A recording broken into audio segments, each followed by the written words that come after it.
ஈட்டங்க. இப்போ பார்த்தீங்கன்னா பட்டை கொஞ்சம் அதிகமாக இருக்குது, 2 எடுத்துறேன். இந்த டிஷ்க்கு தேவையான அளவு தண்ணி ஊற்றிட்டேங்க.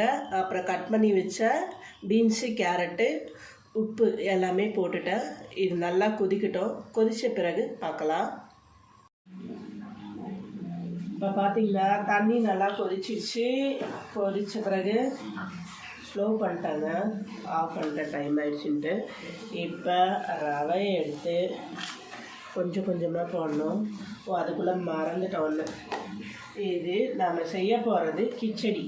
அதனால் கலருக்காக மஞ்சத்தூளும் ஃபஸ்ட்டு உப்புமான்ட்டு விட்டவங்க என்னங்க உப்புமா தான் சொன்னேன். வெஜிடபிள்ஸ்லாம் போடலன்னா உப்புமா, மஞ்சத்தூள் போட்டு வெஜிடபிள்ஸ் போட்டோன்னா கிச்சடி.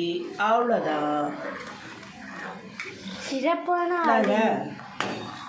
பார்த்துதானே அம்மா கமெண்ட்ல என்ன தெரியுமா போடுவாங்க?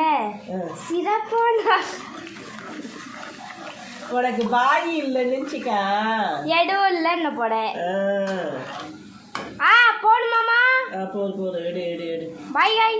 இப்போ நம்மளோட கிச்சடி ரெடி ஆகிடுச்சு. தண்ணி எல்லாம் முக்கால்வாசி இழுத்துக்குச்சிங்க. இப்போ ஃபைனல் ஸ்டேஜாக சிம்மில் தான் வைக்க போகிறேன். இப்போ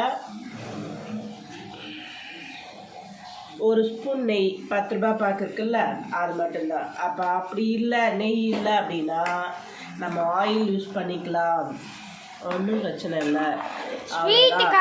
இதை மிக்ஸ் பண்ணிவிட்டு ஒரு 5 நிமிஷம் சிம்லே தட்டை இப்படி கவுத்து போட்டு சிம்லே வேகணும். 5 minutes லேட்.